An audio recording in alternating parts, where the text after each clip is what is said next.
Isikhathi sezemidlalo kwiKwezi FM sikunikeza ezemidlalo zekhethelo Monday to Friday ngo-6 ekseni nango-6 ebusuku, Saturday ngo-6 ekseni nango-5 ntambama. Otherwise ungahlukani neKwezi ukuze uzothola izakamuva zezemidlalo kwi-Sports Update.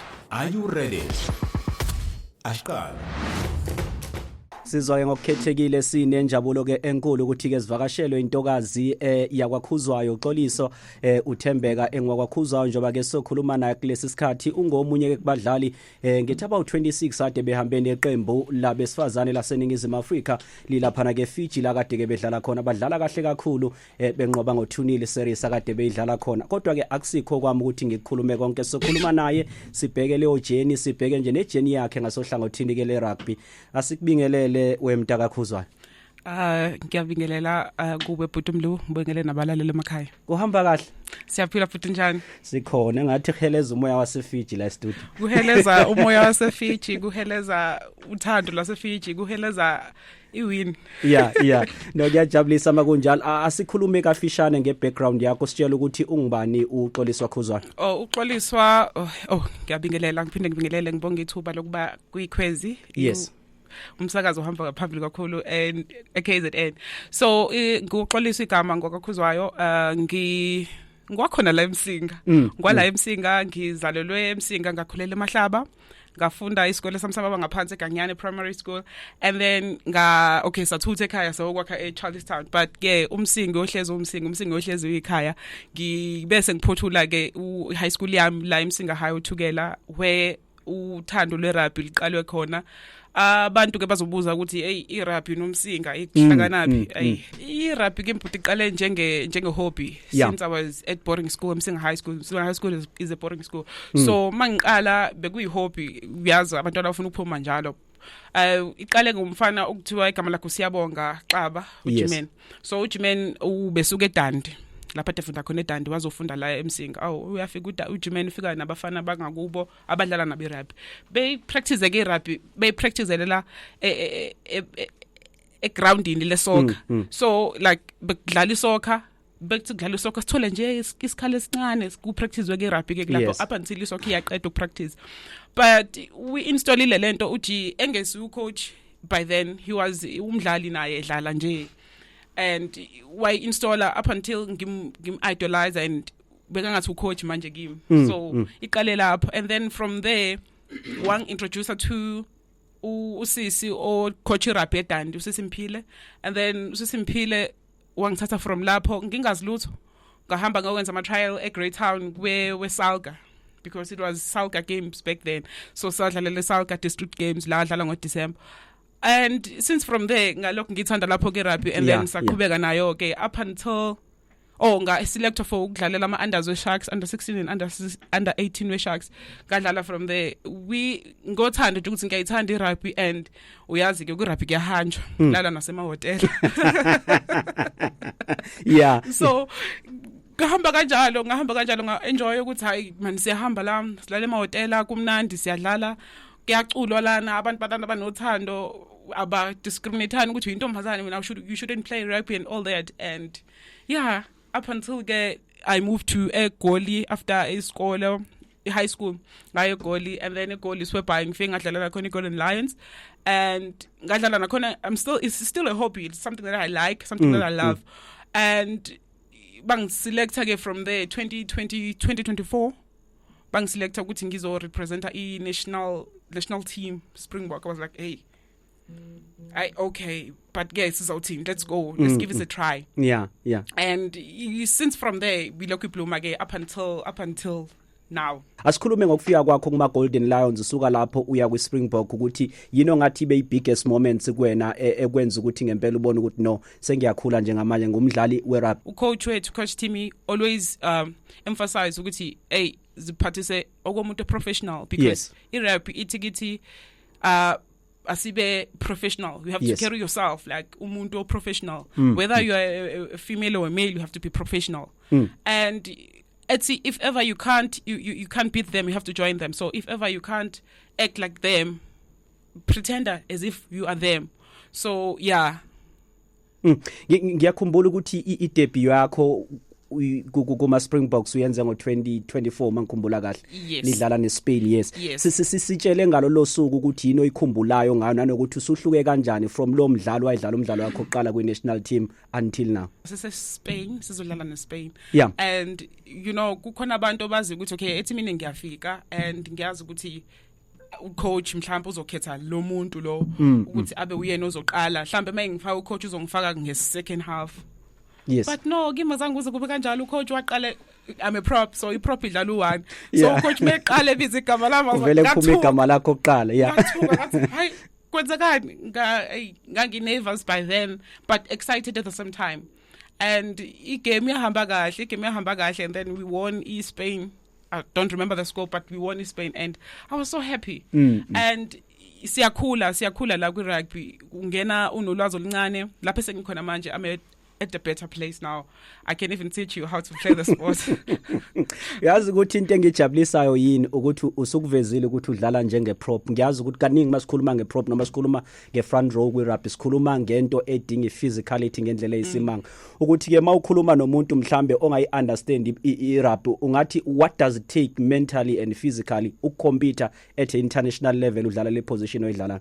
It's not about the position only. Like to compete in the national level require a lot of your physically, emotionally, and mentally appearance to be stronger than you and then the game. You have to be stronger than the game so that you can compete because it's not a pop and flex.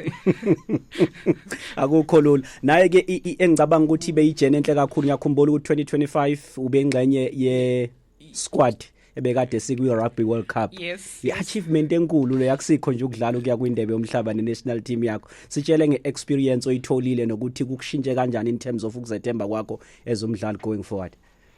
Ukuthola being selected, being seen by our coaches and everyone. And all coaches believe that you can do this. It's something huge. It's something huge. And all coach, like I was scared. Yeah. Very scared. Kanti abadlali be-rugby bayisaba nabo. Yeah. I was scared, and I was scared to be in the big stadium because like the English people support sport. Yes. So you know, ukudlala estadium esigcwele because thina sijwayele ukuthi siyadlala masidlala Ellis Park ngiyazi ukuthi kuzofika ifamily yami nabangani bakababa and nomngani wami mhlawumbe sigcina istadium mhlawumbe ku half masidlala thina and then lapha istadium sasigcwele. That was the first thing that eyangithuza ngathi yo uzodlala phambi kwabantu abangaka ngiyasaba ngadlala igame yami ngangisaba ngangena ngihlanhlale ngangikwi second half like subs yes yeah. So playing from the bench I was like it's better to play from the bench because soqala ngifunda igame ukuthi kwenzakalani akuzange kwenzeke lokho kuyathi phele half time ngathi sengingenile ngathi yo kodwa kwakumnandi kakhulu angifuni uqamba manga. Khuluma noXoliswa uThembeka ungakwakhuzwa uyena sikhuluma nayo intokazi yalapha endaweni yaseMsinga emahlaba umzwilo usuka khona okusho ukuthi umsinga omncane siphethe into eshintshile ke kuloko sikhuluma nomuntu odlala kwi-international level udlala kweqembu lesizwe laseNingizimu Afrika labesifazane njoba ke sichazela ngejeni yakhe necareer yakhe la kumdlalo ke webhola lombhoxo asikhulume ke ngale ye-Fiji series enibuya kuyona recently. Okay. Ngiyakhumbula ukuthi umdlalo wenu yokuqala nivule kahle nawena ngo55 kwa12 yes. And kulowo mdlalo asikhuluma ukuthi nje amaphuzu asebhodini ashayo abantu abadlala abathile nelakhe igama liyavela ngama tries akhe amabili sichazele ngawo.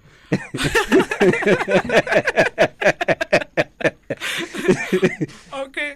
Okokuqala like my teammates makuphuma i-squad ngiyabhala lapha ukuthi Xoliswa Khuzwayo and then una how many caps and then how many points. How many caps now? 13 man. I've got 14 now. 14. Yes, I've got 14 caps. All right. So like my teammates are always teasing me ukuthi why your names always have like 0 points. I'm like guys ufuna usebenza. Yes, we have to work but ngiyasiza abantu bayakora ama tries because mina ngikhona I'm helping people but no you have to score. Sifuna ukubona igama lakhe ebhodini. Uyabona. And okay one of my friend Rati wathi Zulu ngicela manje ama points akhayeza I can smell the points. Mina Rati don't put pressure on me. Izokwenzeka if yenzeka. How mangithi first try yakora uxolisa Khuza, I was like, hey, kwenzakalani la? I was in disbelief. Kodwa ke ngangijabule kakhulu. Yaphinde yeza futhi nesibili. I was like, hayi ke, this is a bonus. wathi kufeziwe nami selikhona igama lami manje. Uyazi igama lami selihloniphekile igama lami akusasho uxolisa Khuza with 0 points. No kuzwakala kahle ngiyakhumbula kuleyo game ukuthi nani dominator kakhulu kuma set piece.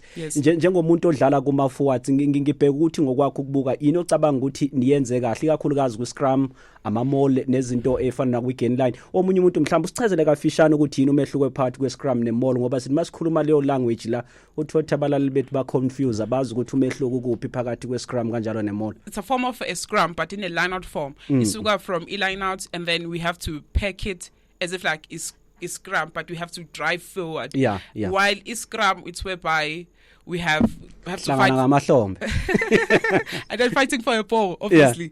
And whoever dominator uzothatha ibola adlala ibola kube ngelakhe. So we as a Springbok women we are a set piece team, meaning and everything of us start from the set piece. So if ever the set piece are not working, we are doomed. Kube njani ke experience okudlala nezwe lifana neFiji elinye lamazwe lihlonishwa amakhulunywa ngerugby yini ehlukile mhlambe oyibonile nenifundile nina njengama players? But isoqala la ngo 2022 I was not there kwi World Cup ngo 2022 so babedlala neFiji ngo 2022 eJapan if I'm not mistaken and iFiji yashaya ngo 17-21 like isikole sasesincinci kakhulu because iFiji yakora itry go last minute of the game, last 2 minutes of the game, and besilokho seneslondo ukuthi sifuna ukuziphindiselela kwiFiji. Sifuna ukuziphindiselela kwiFiji. And salithola ithuba lokuthi sisiphindiselela kwiFiji and senze a statement ukuthi besiseFiji and sizwakela ukuthi siseFiji. So ukudlala nabantu baseFiji okuqala nje abantu ngingabhala ama players abantu baseFiji they were so welcoming to us and beza in numbers to come watch our game even though bengasazi but babe khona ukuzosibukela ama players aseFiji anothando ne passion about the sport that they play and if Fiji rugby is so complicated because the ball doesn't die. You have to the ball stay alive all the time but some manager we are the Springboks we are stronger and bigger. We are from Africa and Africa is not meant for the sissies. Ngoba abagcinanga ngokudlala kuphela bewina imidlalo kodwa ke ne series bayiwinile bathatha ke indebe lapha Ubuntu Bula trophy.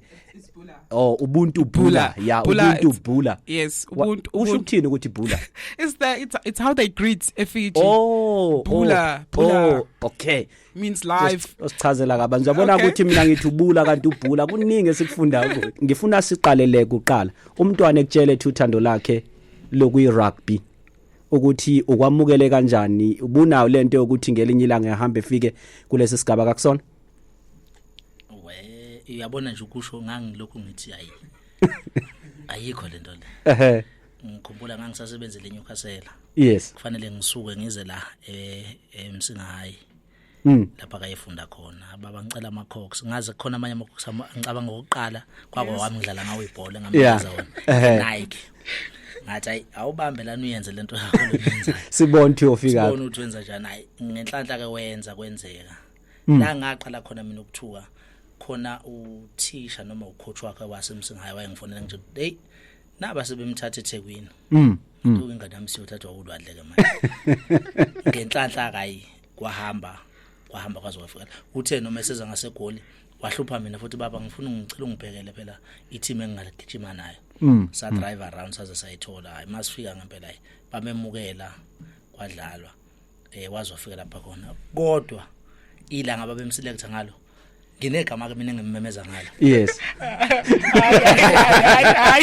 ayasase silizwa leliga nginegama ngimemeza ngalo futhi ngine show uyazi na ukuthi okay bani ngimemeza stadium ngiyafika bayadlala angazi ukuthi bazomselect ngiyababona nje labo coach bakhe bahlala bayakhulumela ngimbona ngiyambona edlala lapha babeqeda kumlimaza futhi lapho ngathi babedlala la Sharks Albertine Stadium bamlimaza kodwa ngase ngimemeze ngicabanga ukuthi waphazanyiswa ukuthi ngammemeza bamshaya ngethekile ngapha ngemuva walimala ngehla phezulu stadium because ngiyababona ama medics aye khona amsiza kodwa ngabona nje ngathi yathi ufuna ngisondele eduze ngizobona ngakiphela lento leli khona ngiyayazi ukuthi ngiyiyele mina ambeletha nginayo ivideo yakhe la ngambeletha ngisuka ngale na ngaround ngaze ngazofika ngapha waphindela kanti bazomselect bamtshela ukuthi useyodlalela i-national team angiyona ke indoda ekhala kodwa zafika ngalelo langa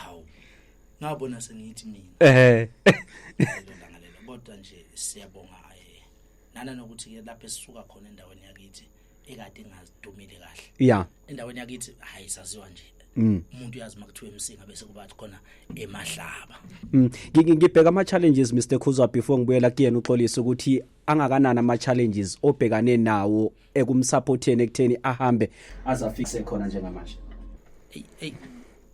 kunzima kulula ngoba abantu angazi noma ngizothi iSouth Africa noma izwe lethu abantu besifazana libabhekelele ngokufanele yes imfanelo zabo badlalela i-national team kodwa imfanelo zabo ayifani nezabantu besilisa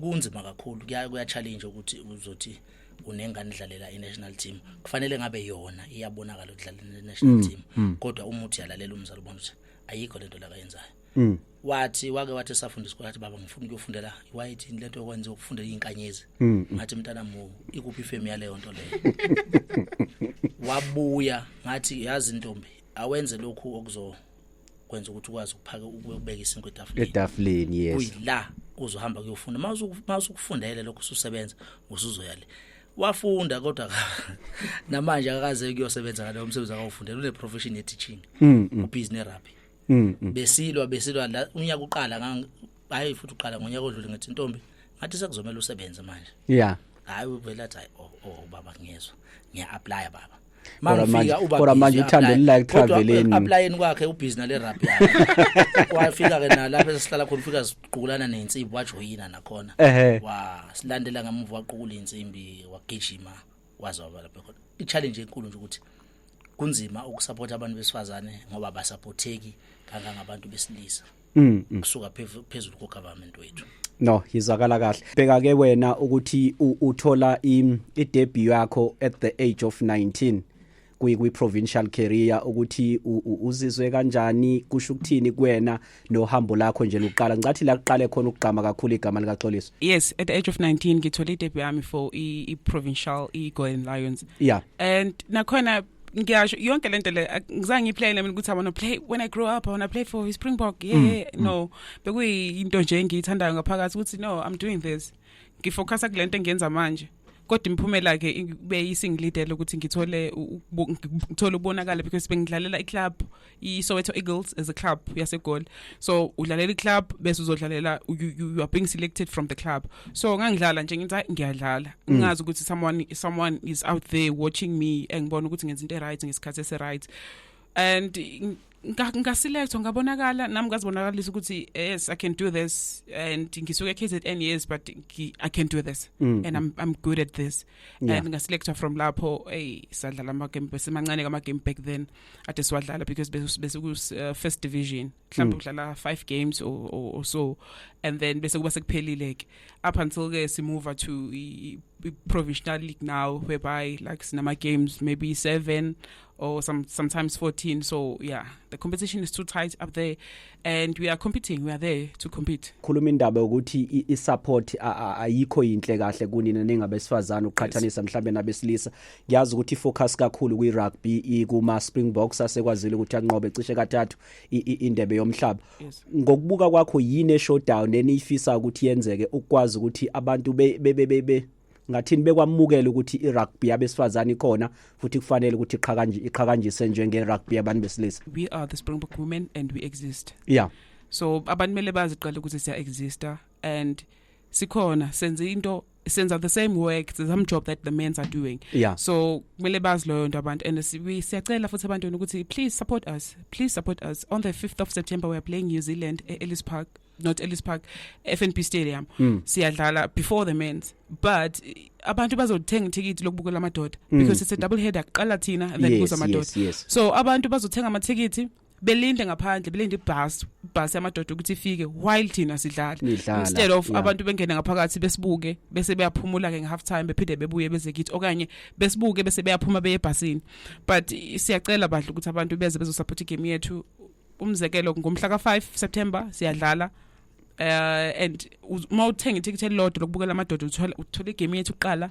nathi like senzo magic nathi nizenzo beku magic eswenzayo yeah nokuzwakala kahle ngifisa ukukhulume nomuntu wesifazane intombazanyana esencane isuke emakhaya endaweni yasemakhaya uyitshela ukuthi ku possible kuyenzeka ukuthi usuke emakhaya uhambe uzufike at a professional level ufike at international level njengoba usukhona kunomuntu oqala ukuze ukhuluma ngerugby ukholelwa ukuthi mhlawumbe intombazane kufuna idlala inetball kuphela uthi akhona amanye ama career noma ama sporting code angakwazi ukuthi awadlale njenge rugby angamthatha embeke ebalazweni engaqale nje ngikusho ukuthi it's possible black child it's possible and ngikhona ngwasemsinga abantu bamele bazi umsinga ukuthi umsinga kusemakhaya ngwasemsinga ngisuka khona and ngikwenzile futhi kuyenzeka so akusikho ukuthi usukaphi okubalekile ukuthi wena uyapi and yini ofunayo for wena for yourself ufunani for wena mawazi ukuthi ufunani for wena uzoyithola ipurpose and kuyenzeka ngikhona ngilihambile lo hambo liyahambeka Nozwakala kahle malume Sawubona we uncle Yaphila mfethu kunjani Hayi sondela empobheni malume khonzo zwakala kahle umalume ubani Mina nguNhlanzeko ngwakandebele kunjani ukubongela umshana malume nangu usihamba ibanga elingaka ngasohlangothini le rugby uphakamisa isibongo yonke into yanijabulisa Yeah it's a good feeling because si hate nathi kuba no mshana efamilini osimele emazweni ake ngibeke kanjalo because sometimes uyamfonela ngitshela malume uyangivusa khona bengimfonela nje recent wathi hayi mina ngilele manje ngalesikhathi uyangivusa yeah si happy ngalokho noma mina ngise Newcastle ake full time bona basegoli yeah but nakhona ngizomntshontsha emsinga ngithi wase Newcastle yeah ngoba sebakhe khona nakhona ngizomhlelela la way sohlela ngakhona ukuthi naye alithole uxhaso angasizakala ngakho ngoba esho ukuthi bayafuna amaboots maybe irugby ngoba idlala ngeNike ingamsponsor ngamaboots eNike eNike mhlawumbe yena uthanda amanye yeah so ngaleyo nto azoyithola akhona uthathole naye amanye ama soccer boots azowasebenzisa ebe happy njengazo zonke izingane no yezwakala malume siyabonga sibonga kakhulu thank you yena ke umalume umfoka Ndebele besikhuluma naye ungixolele ngibanika isikhathi esengeziwe nesikhathi esiningi ngesizathu sokuthi labantu basuke egoli ba driver baza la kubalekile ukuthi ke sikubonge sikappreciate lokho bebengasho ukuthi asibafonele ngocingo kodwa bathi abahloniphe beze emsakazweni into enkulu leyo sayibonga kakhulu Mr Khuzwayo siyabonga kakhulu uxolisa ukuthi nikwazile ukuthi nidele upetrol wenu ndrive nize la e studio nithi nizokhuluma nathi kuyinto enkulu leyo siyayibonga kakhulu